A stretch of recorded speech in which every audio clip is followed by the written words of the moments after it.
do tempo comum, aqui na Igreja do Carmo, no Centro Histórico de São Luís, e temos a oportunidade de meditar este conjunto da liturgia da palavra, que hoje, através da Igreja, mãe, mestra, educadora, aquela que é a pedagoga, aquela que conduz, aquela que é corpo místico de Cristo, que faz as vezes de Cristo na condução de todos nós, a Igreja nos chama a considerar como estão as nossas prioridades. Numa linguagem evangélica, aonde está o nosso coração? Qual é o nosso tesouro? Veja bem,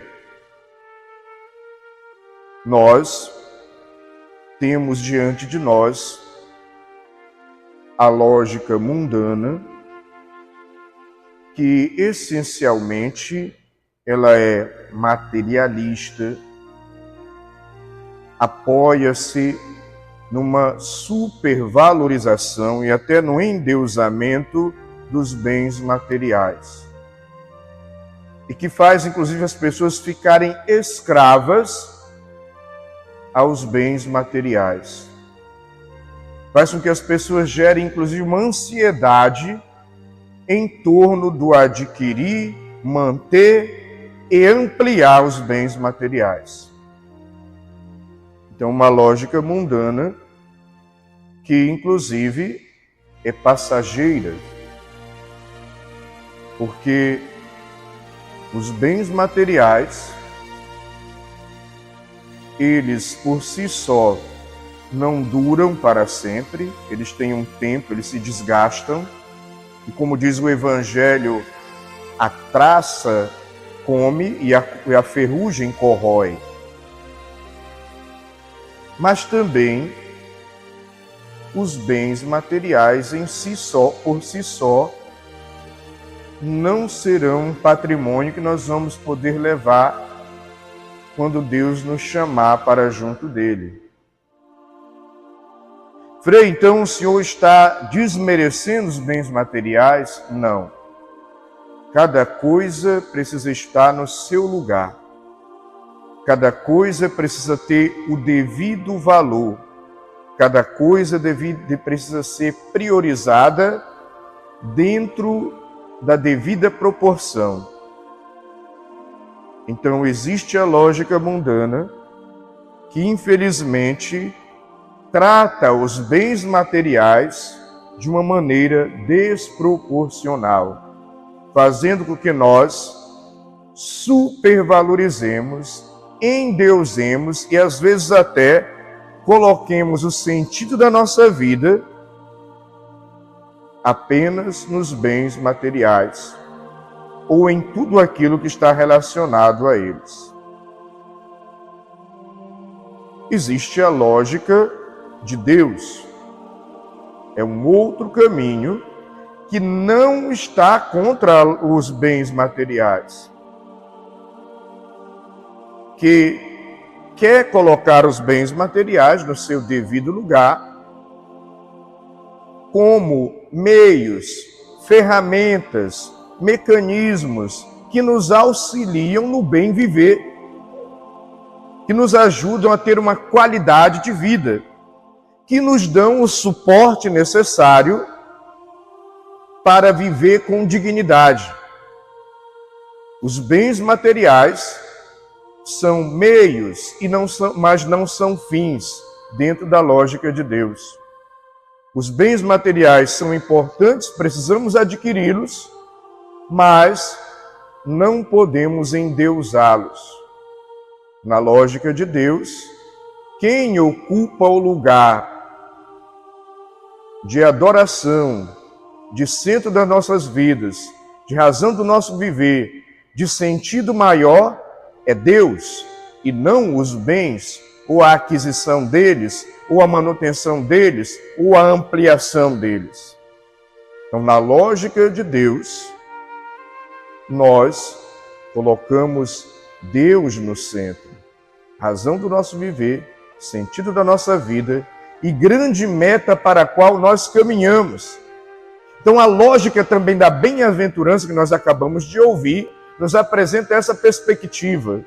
Não é uma lógica alienante, como muitas vezes acusam a igreja de, através das bem-aventuranças, alienar as pessoas. Ah, você está sofrendo, se conforma. No céu vai ser melhor. Não. Ah, você tem dificuldade, se conforme. Deus vai providenciar o melhor. Não.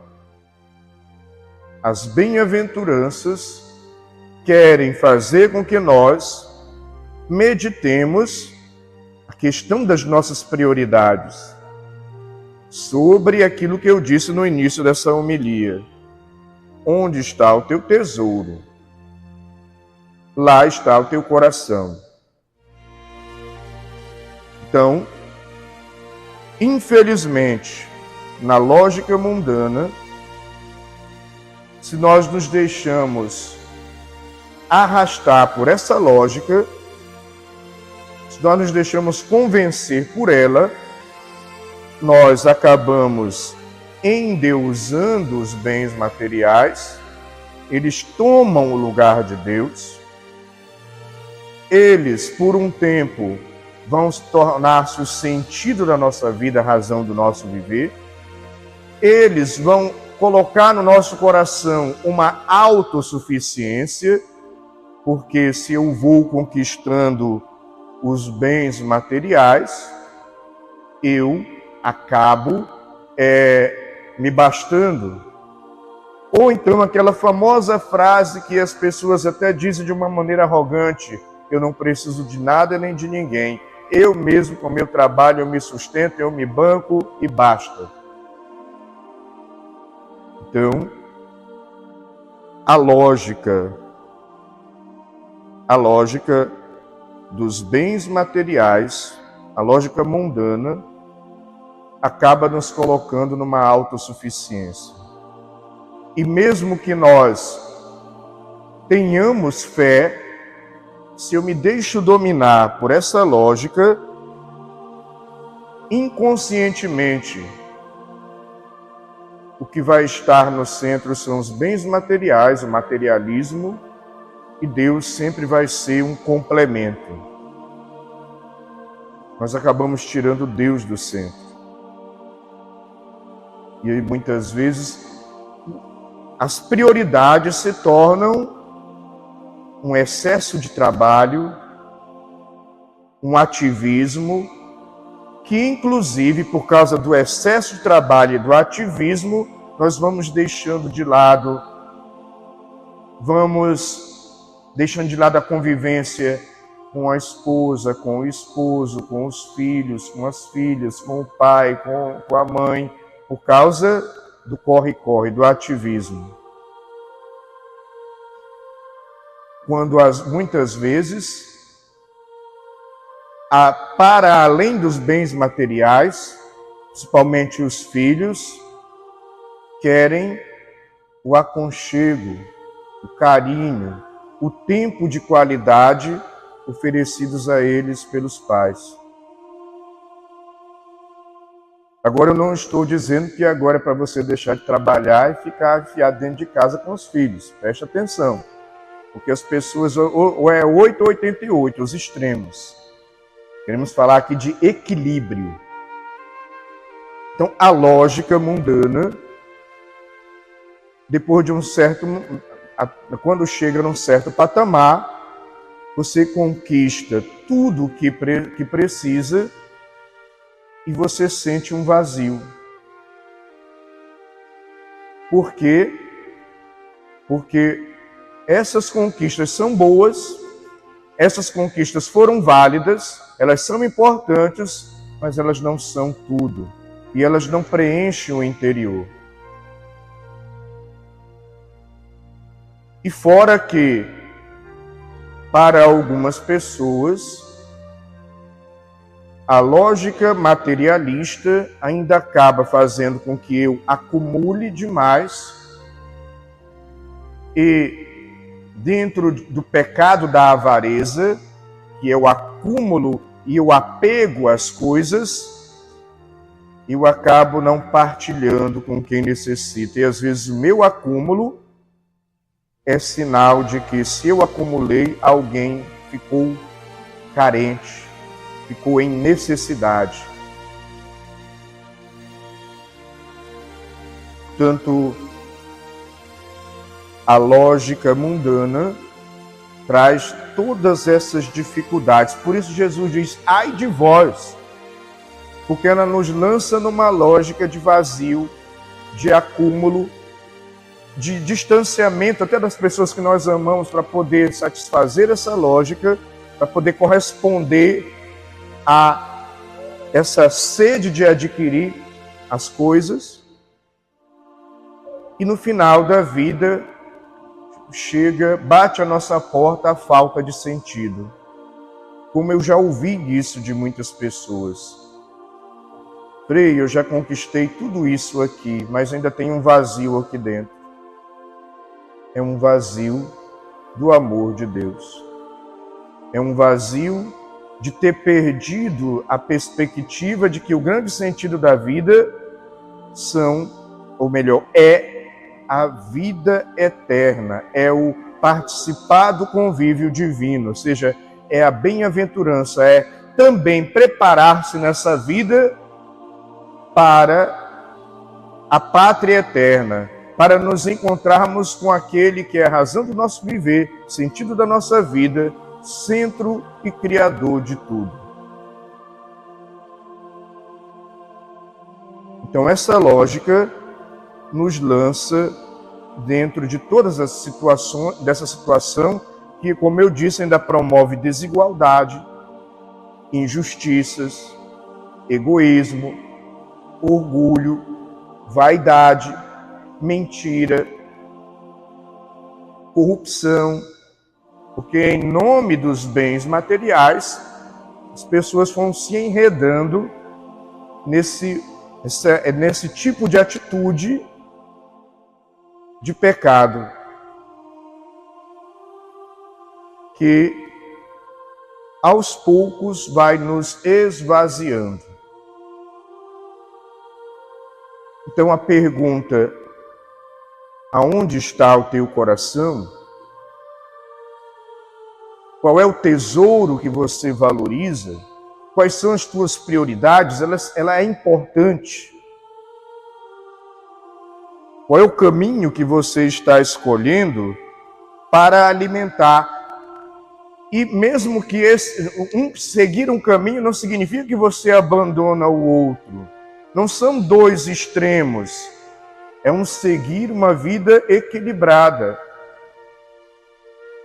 aonde os bens materiais fazem parte da nossa vida, são uma necessidade e nós precisamos deles como instrumentos. E se, porventura, não é que Jesus também esteja condenando os ricos por uma questão sociológica, o rico tornou-se rico, até também por uma questão de oportunidade, de tantas outras situações que o levaram a estar nessa condição. E o pobre é pobre também porque, não é porque Deus quer, é porque uma série de situações, inclusive de injustiça, de pecado, de exclusão, acabaram, ou de falta de oportunidade, ou seja, a ação humana acabou sendo determinante para que aquelas pessoas estivessem na miséria. Mas a questão aqui é, o rico é chamado, a partir dessa riqueza de bens, a saber partilhar, a saber compartilhar, a ser generoso, a ter compaixão daquele que não teve as mesmas oportunidades que ele teve. A ser solidário. Então Deus não está condenando a riqueza nem os ricos, mas Ele está convidando essas pessoas, dentro da lógica dele, a serem generosos. Agora, dentro da lógica de Deus,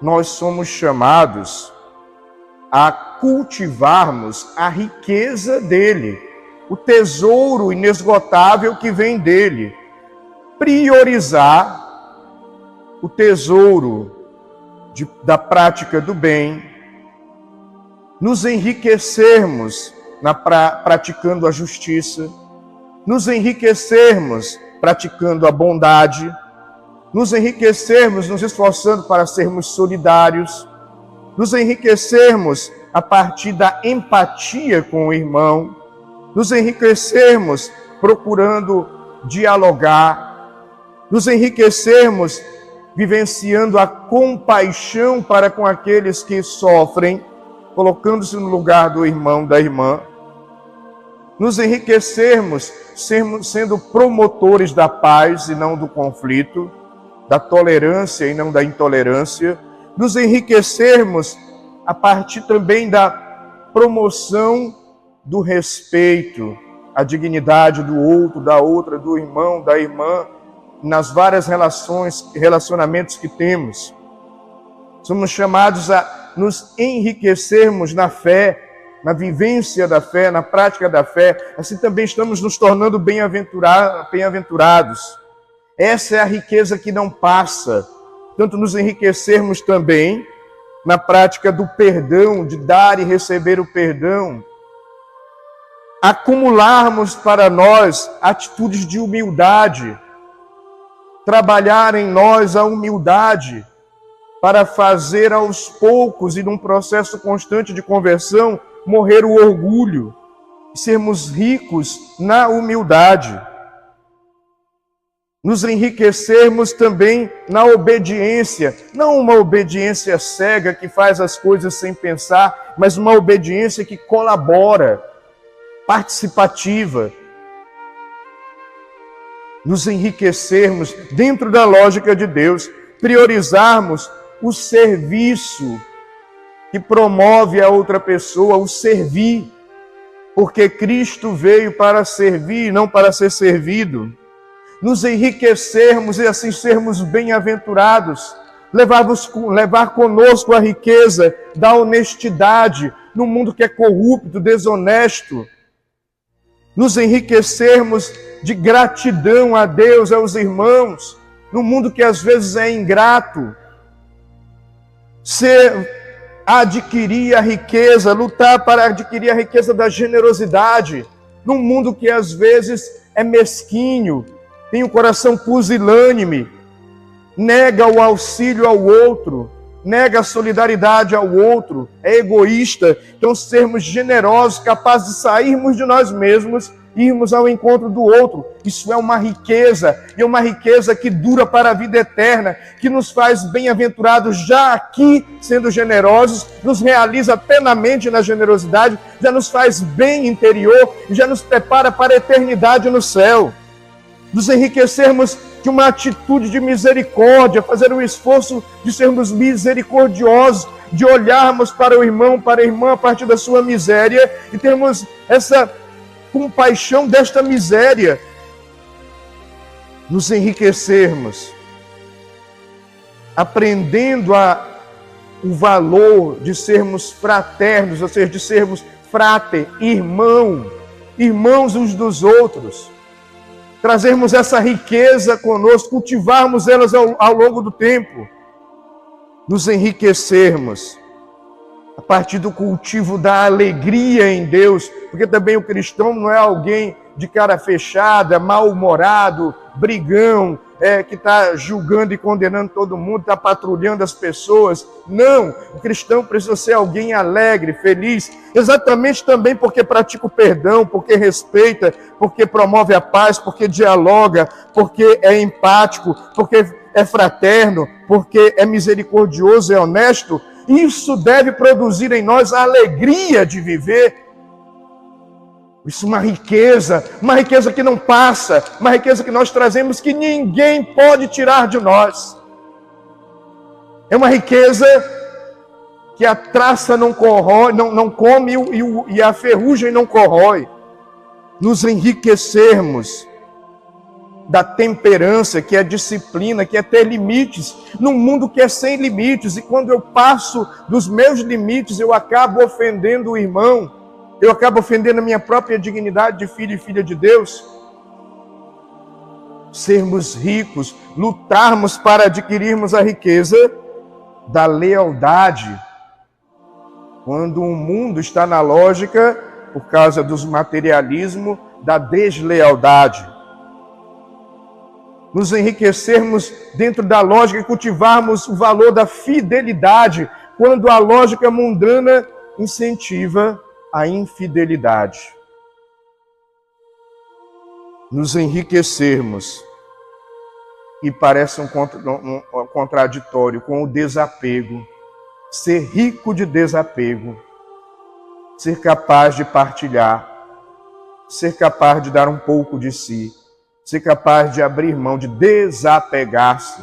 Inclusive é a prática quaresmal da esmola, o desapego. Porque o apego nos aprisiona, especialmente aos bens materiais. Sermos ricos na vivência do desapego é um esforço. Porque em nós existe uma tendência a nos apegarmos. Em nós existe uma tendência a sermos egoístas. Em nós, por causa da natureza afetada pelo pecado, existe uma tendência a nos apegarmos aos bens materiais e não partilharmos. Por isso é uma luta para adquirir a riqueza do desapego. Nos enriquecermos com a vivência, com a prática da oração, como comunhão com Deus, como amizade com Deus, como estar na presença dEle. E não apenas como uma troca, porque quando eu rezo como troca, eu estou na lógica materialista, por incrível que pareça. Nos enriquecermos com o cultivo de boas amizades, amizade com Deus através da oração, amizade uns com os outros baseada na sinceridade, no respeito, na fidelidade. Nós somos chamados a nos enriquecermos pela maior lei, que é o amor que vem de Cristo. Se nós cultivarmos essa riqueza no nosso coração, será essa riqueza que nós vamos levar para a eternidade com Deus. E será essa riqueza que nos garantirá a vida eterna, plena, feliz, realizada na presença de Deus, que é a grande meta. Mas também será essa riqueza que já aqui produzirá frutos, que já aqui preencherá o nosso coração, que já aqui nos tirará todo o vazio. Também será essa riqueza que, cultivada no dia a dia, já dará sentido para a nossa vida. Portanto, sejamos bem-aventurados, porque quando nós cultivamos essa riqueza, acontece aquilo que o profeta Jeremias fala na primeira leitura. É como a árvore plantada junto às águas, que estende as raízes em busca da umidade.